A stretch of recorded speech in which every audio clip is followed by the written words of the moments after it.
Las ciudades no se quedan quietas, se mueven, se transforman y nos conectan. Cada trayecto cuenta una historia, cómo nos movemos, cómo habitamos el territorio y cómo tomamos decisiones que nos afectan a todos. Del transporte público a la tecnología urbana. Kilómetro Urbano reflexiona sobre cómo nos movemos y cómo podemos hacerlo mejor, con una mirada regional y global, desde la evidencia, la experiencia y las voces expertas.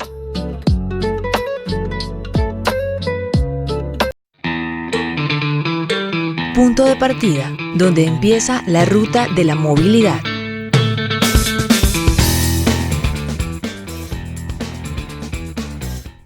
Muy buenos días a toda nuestra audiencia, a la comunidad académica, a los profesionales del transporte, a las autoridades de planificación y a cada ciudadano que diariamente transita y respira nuestro territorio. Soy Jessica Maradei y les doy la bienvenida a Kilómetro Urbano, el espacio donde desglosamos la realidad de nuestras ciudades con rigor técnico, evidencia científica y una mirada profundamente humana. En el episodio de hoy abordaremos un cruce fundamental que define la calidad y la expectativa de vida en nuestras ciudades: la movilidad urbana y la salud pública. Durante décadas hemos evaluado el transporte únicamente por la velocidad, el flujo vehicular o la construcción de infraestructura vial. Sin embargo, las decisiones sobre cómo nos movemos son en esencia decisiones sobre la salud de millones de personas. La emisión de contaminantes como el material particulado, el ruido, el sedentarismo derivado de la dependencia del automóvil y la siniestralidad vial constituyen hoy una verdadera crisis de salud ambiental urbana. Para analizar este panorama desde la vanguardia de la ciencia y la epidemiología, hoy nos honra contar con la presencia de la doctora Laura Andrea Rodríguez Villamizar, profesora titular del Departamento de Salud Pública de la Escuela de Medicina de la Universidad Industrial de Santander. Laura es médica, magíster y doctora en epidemiología e investigadora postdoctoral en salud ambiental por la Universidad de Carleton en Canadá. Líder del Nodo de Salud Ambiental y Ocupacional de Colombia y con una reconocida trayectoria internacional en la medición de los efectos de la calidad de aire sobre la salud humana, nuestra invitada es la voz idónea para explicar cómo la forma en que planificamos y nos desplazamos por nuestras calles está impactando nuestros pulmones, nuestro corazón y nuestro bienestar. Junto a la doctora Laura, exploraremos la carga de enfermedad evitable por contaminación del aire, la urgencia de migrar hacia sistemas de transporte cero emisiones y las estrategias de salud pública para diseñar ciudades que no solo permitan el flujo de vehículos, sino que protejan y promuevan la vida. Quédense con nosotros en esta ruta donde la ciencia, la movilidad y la salud se encuentran. Arrancamos. Semáforo urbano, cada luz, un vistazo a la movilidad.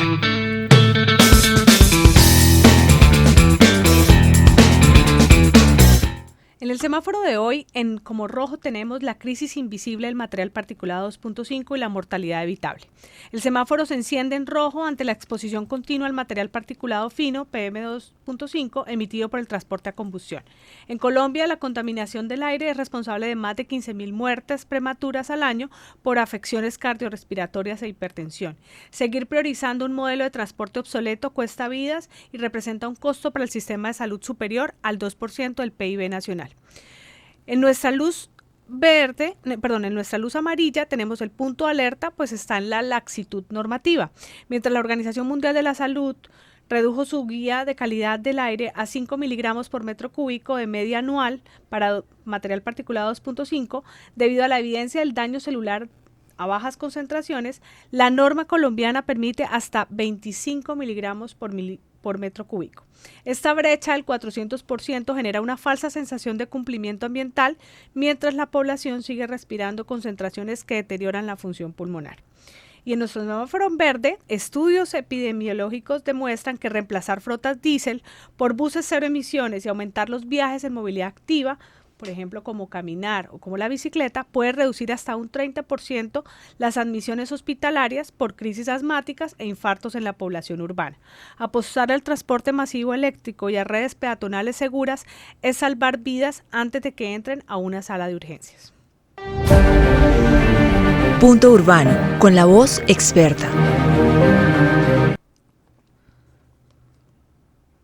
En esta emisión de Kilómetro Urbano profundizamos en el componente que permite que nuestra movilidad pase de ser un factor de riesgo en las calles a convertirse en un pilar fundamental de la salud urbana y el bienestar colectivo, la salud pública de los actores viales y el impacto epidemiológico del transporte.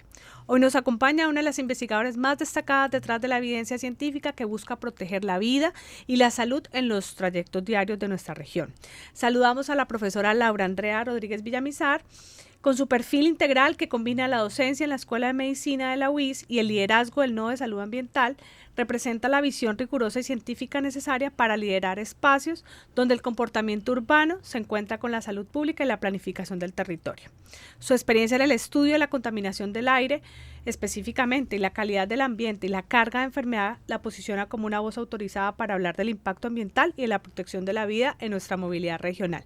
Junto a Laura exploraremos cómo la evidencia epidemiológica se convierte en el principal aliado para reducir enfermedades respiratorias, prevenir siniestros y pacificar el entorno urbano en Santander. Descubriremos de qué manera la transición hacia transportes sostenibles y la protección del aire que respiramos están redefiniendo cada trayecto en nuestra ciudad, transformando la contaminación y el peligro del tráfico en una movilidad más saludable, digna y segura para todos. Doctora Laura, bienvenida a Kilómetro Urbano. Tradicionalmente analizamos la movilidad desde la ingeniería y la infraestructura, pero detrás de cada tubo de escape y en cada acera hay personas respirando el entorno. Desde su perspectiva en epidemiología ambiental, ¿cómo influye el diseño urbano y la contaminación del tráfico diario en la salud y calidad de vida de los bumangueses? Bueno, buenos días, Jessica, me encanta esta invitación y estar aquí en Kilómetro Urbano, y un saludo especial a la audiencia. Bueno, es que el diseño urbano y las condiciones de contaminación por tráfico son el escenario en que nosotros despertamos, nos movemos, vivimos en la vida diaria. Es parte de nuestro contexto y nuestra realidad urbana, en este caso en los espacios urbanos, y eso determina desde el momento en que te levantas tus condiciones de salud, no solo física, sino también la salud mental. Y ellas van de la mano también con las cosas que puedes hacer, ¿no?, en esos contextos, lo que te limita o no, y eso está relacionado con la calidad de vida. Entonces, nosotros en salud hablamos que la salud es como, no es el inicio, sino un producto, ¿no? Entonces, si entendemos la salud como un producto de muchas cosas, y una de esas muchas cosas es el entorno donde estás, pues es un determinante fundamental de tus condiciones de salud, y repito, física y mental. Sus investigaciones sobre el material particulado PM2.5 en Colombia han tenido reconocimiento internacional. ¿Qué nos dicen las cifras y los datos epidemiológicos sobre la cantidad de muertes evitables y enfermedades respiratorias y cardiovasculares atribuidas a la calidad del aire del tráfico en nuestras ciudades? Bueno, en contaminación del aire es un fenómeno global, ¿no? Y eso afortunadamente ahora se ha ido reconociendo mejor. Y Colombia no es el país que esté en la peor situación, pero tampoco estamos en la mejor situación.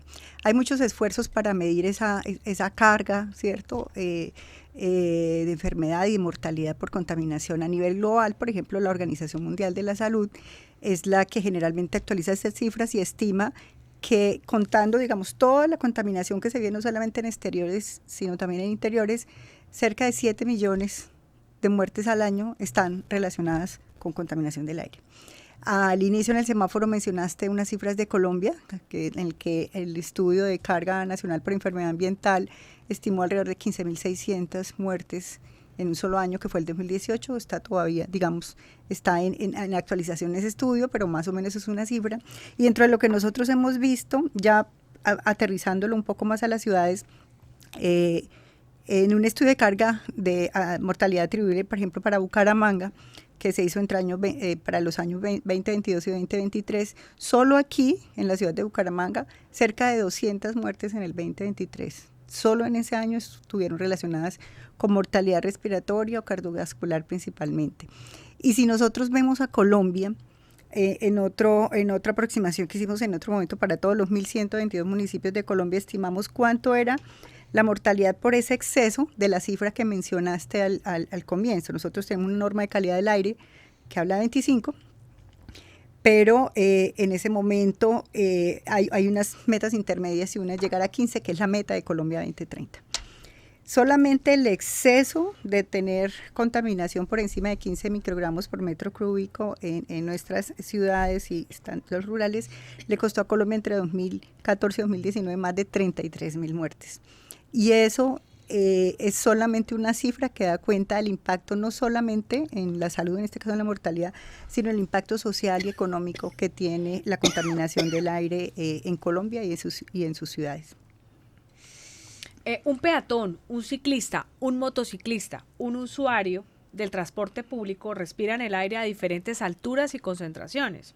¿Cómo varía la dosis de exposición a contaminantes atmosféricos según el modo de transporte que elegimos o nos vemos obligados a usar? Sí, bueno, ese es otro determinante importante. No es lo mismo la misma dosis o exposición que respiras en diferentes modos de transporte. Los primeros estudios que hicieron aquí en Colombia estuvieron en Bogotá, comparando todas las transiciones y desarrollos que hicieron, por ejemplo, con Transmilenio. Y en algunos de ellos que reportaban, bueno, que la concentración para ponerlo en un contaminante específico, material particulado fino al que ya te has referido, es mucho mayor en los usuarios de transporte público. En ese momento Transmilenio todavía no había transicionado, digamos, a estas tecnologías más eficientes, comparado con los que iban en carros particulares o incluso los que iban en bicicleta. Nosotros aquí en Bucaramanga hicimos precisamente a final del año pasado un pilotico acercándonos a esto, pues viendo la preocupación de la crisis de transporte que tenemos, y entonces hicimos unas mediciones muy sencillas. Al mismo tiempo iba una de nosotros, lo hicimos con algunos estudiantes, íbamos en un bus de los que reemplazaron las rutas normales de los buses de Metrolínea, y un vehículo de transporte informal, digamos colectivo, y el otro un vehículo particular. Y lo que encontramos es que en lo que tiene que ver con material particulado, la concentración que inhalan las personas que iban en el vehículo de transporte público, y claro, en horas pico, o sea, tomamos el bus como a las 6 de la tarde, más o menos. Era 4 veces la concentración de material particulado de las personas que iban dentro del vehículo particular, y era 2 veces el doble de los que iban en el vehículo informal, de transporte informal colectivo. Y eso para nosotros desde Salud Pública tiene un nombre, y es que esas diferencias son evitables y son injustas. Entonces, esos hallazgos nos permiten hablar de que existe una inequidad en términos socioambientales de la exposición que tenemos al aire en la ciudad. Y son injustas y son evitables precisamente porque mejorar las condiciones del transporte público, del transporte informal, de las condiciones en general de transporte y los modos en Bucaramanga deberían permitirnos que todas las personas, sin importar el medio en el que nos movilizamos, pudiéramos tener una protección igual de nuestra salud.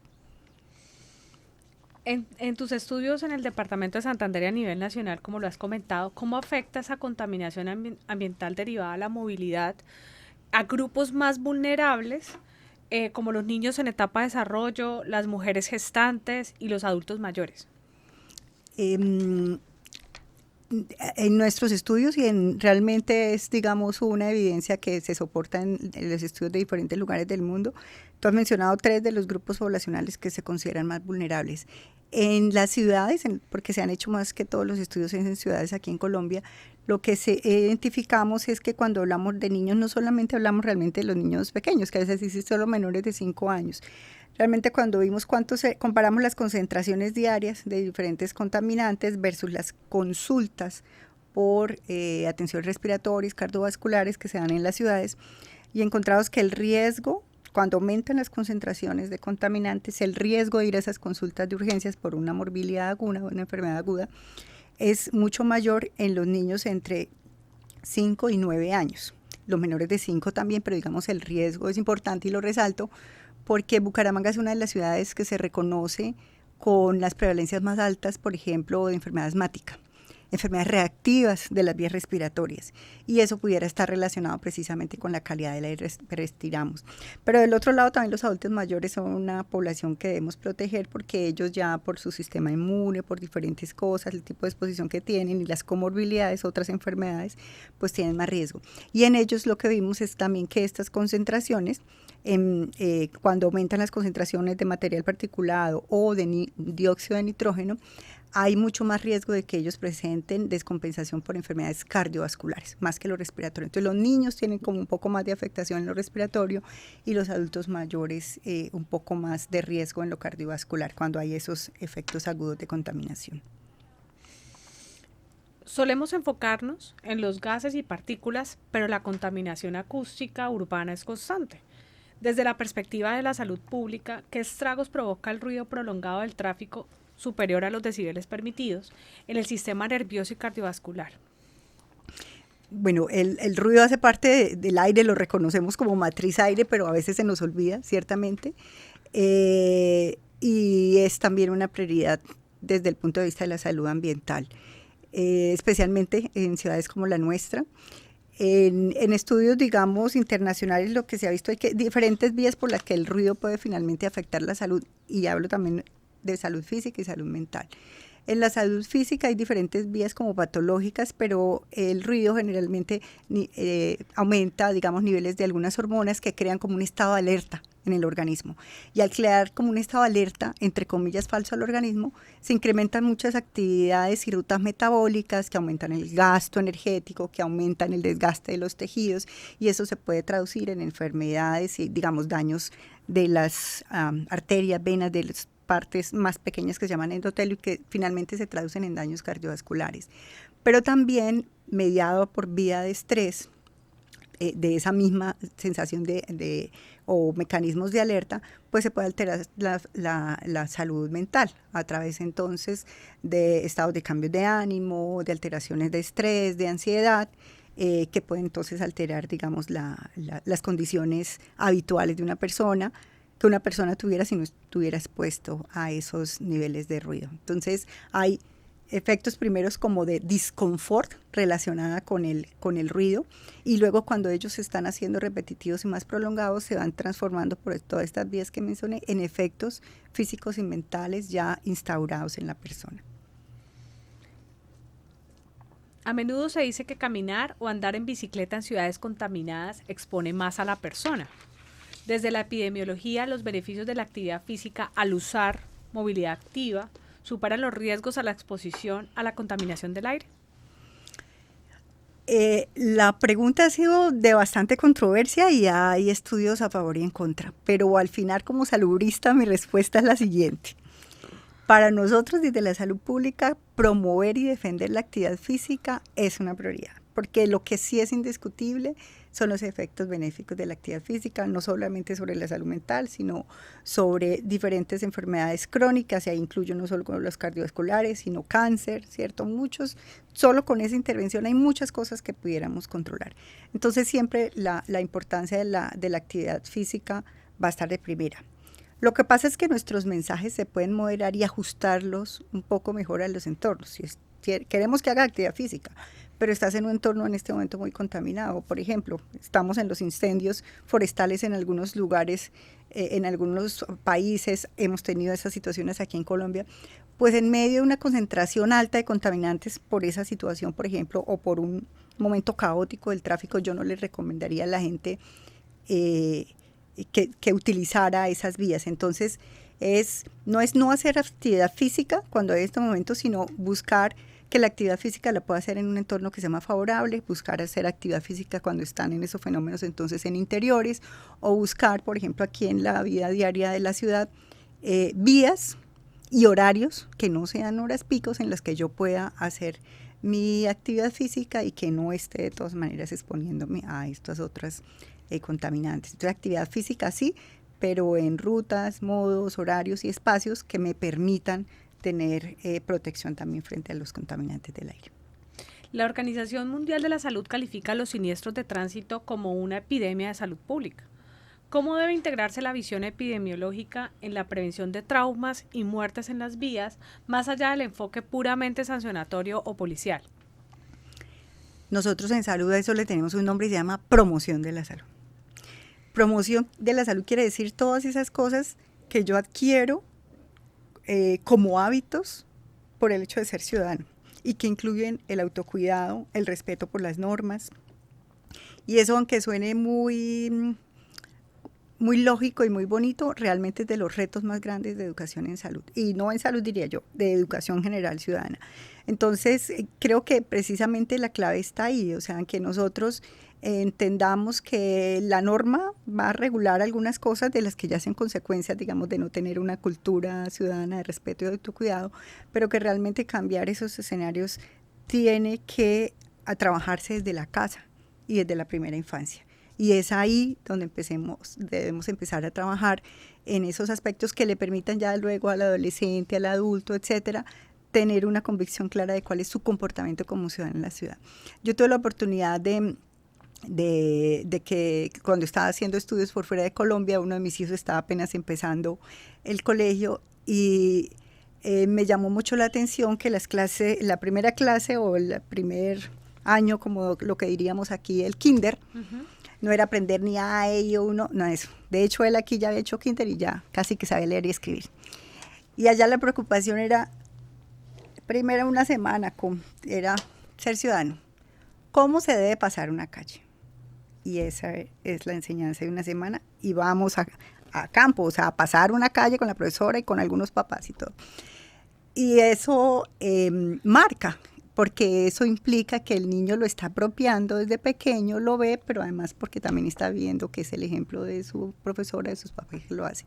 Entonces a esa educación ciudadana temprana es la que debemos apuntar, y eso es parte de lo que nosotros reconocemos como promoción para la salud. Usted ha analizado la brecha entre las normas de calidad del aire de Colombia y las directrices globales de la OMS. ¿Qué tan atrasados están nuestros límites permitidos y qué impacto tendría para Santander endurecer las exigencias ambientales del parque automotor? Esa pregunta está muy buena y políticamente complicada, Jessica.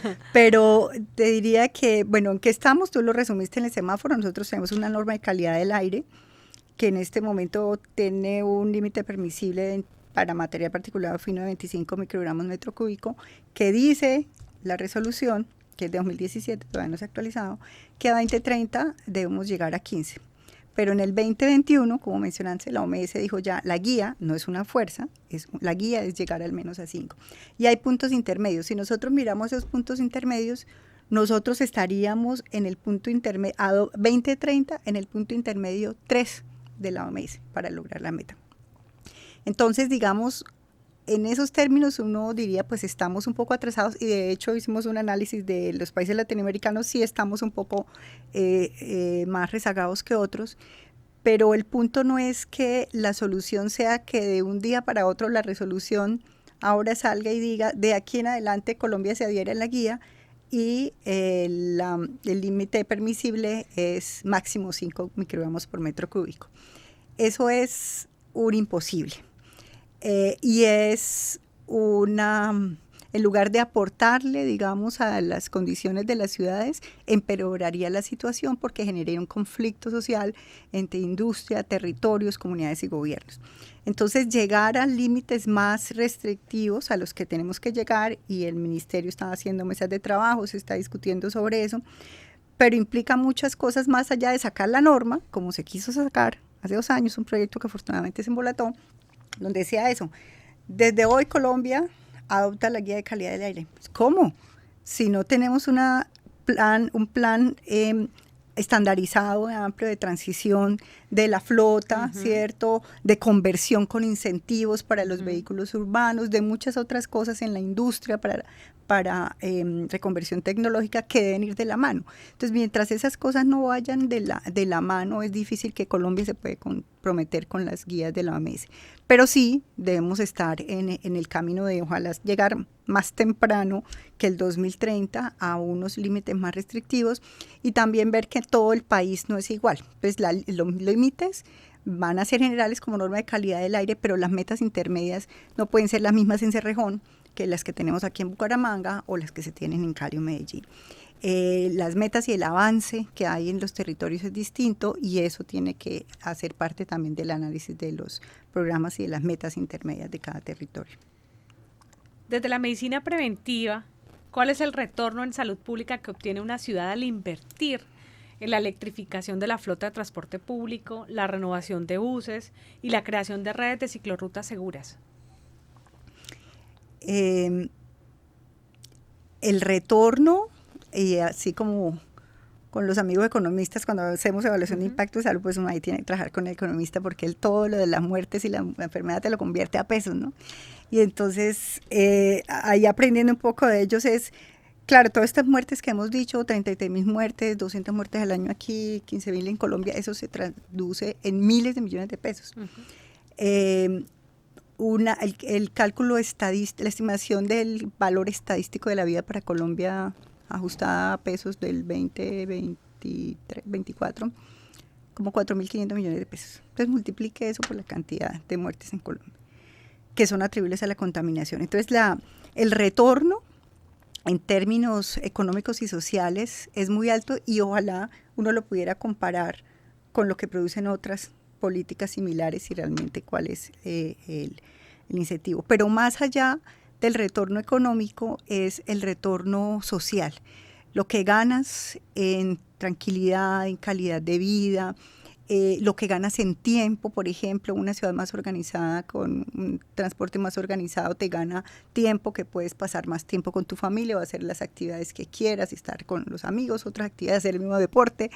Entonces son los retornos económicos, pero también los retornos sociales en calidad de vida, que al final los ves en los indicadores grandes de desarrollo.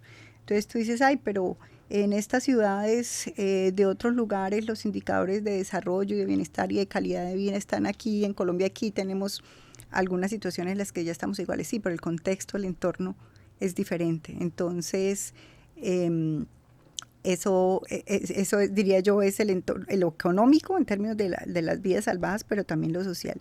Y en términos de retorno, si eso lo ponemos en la infancia, hace mucho tiempo un Nobel de Economía dijo, bueno, cada dólar que usted invierte en la infancia es un retorno 17 veces de 17 dólares que tiene en menos de 10 años. Ninguna otra inversión va a ser más rentable que eso en la economía. Entonces, todo esto que hacemos en inversión de ciudad es inversión en generación también. Y estamos invirtiendo en mejores condiciones para esta generación, va a haber un retorno de eso en los próximos 10, 20 años. Pero lo contrario también. Si no lo pensamos, si no lo invertimos ahorita, pues el retorno va a ser negativo para esa generación que viene y que se está formando en este contexto. Para cerrar, doctora Laura, ¿cuáles serían esas 3 recomendaciones urgentes que la ciencia epidemiológica le hace a los alcaldes y planificadores del área metropolitana de Bucaramanga para construir un sistema de movilidad que proteja la salud humana? Bueno, creo que lo pedimos a gritos desde la comunidad, desde la academia, desde diferentes sectores en la historia, porque me encanta eso, o sea, es porque la movilidad no es la movilidad per se, es la movilidad por la calidad de vida y por la salud. Y yo diría, bueno, la primera sería que se necesita realmente reflexionar, pensar y si es necesario, pues reorganizar ese diseño urbano que el centro esté en las personas, no en los vehículos. Todavía en nuestra ciudad está muy centrada en los vehículos, no en las personas, y que en ese poner en el centro a las personas nos permita además tener esa visión de sostenibilidad, de salud ambiental y de justicia socioambiental, porque hay que pensar también qué es lo que favorece más a las personas que tienen menos medios o capacidad para moverse. Lo segundo, pues la recuperación, no sé, no me diga, ustedes son los ingenieros y hay políticos expertos, pero necesitamos recuperar el transporte público, masivo, sostenible. Es una necesidad a gritos de esta capital que siendo capital y una de las ciudades que más se muestra en Colombia, tiene peor infraestructura de transporte que otras ciudades con menos capacidades que nosotros. Y tercero, también pensar en los incentivos, ¿no? O sea, la política seguramente va a tener de reorganización y todo esto deberá tener algunos incentivos y cómo se pueden hacer incentivos de reconversión tanto en flota pública como privada, que realmente estimulen a que nosotros estemos entonces ya como un paso más adelante en lo que necesita la ciudad en términos de calidad energética, sostenibilidad y pues de ahí calidad de vida derivada de una mejor condición del aire. Última parada. La ciudad nos sigue hablando.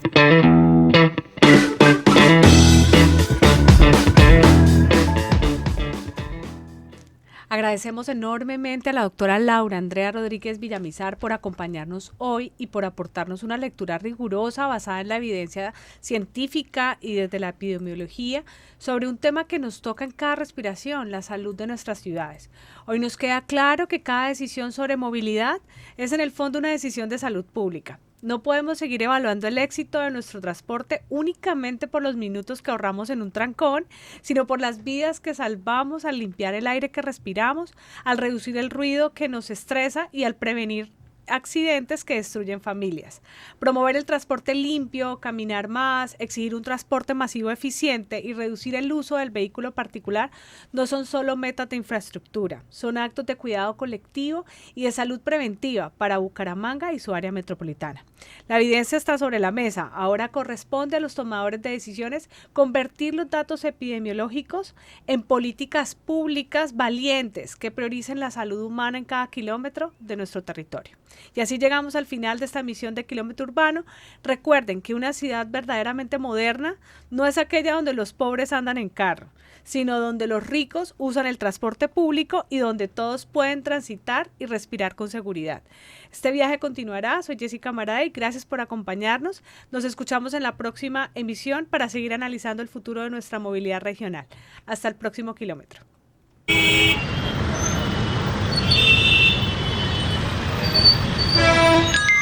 Las ciudades no se quedan quietas, se mueven, se transforman y nos conectan.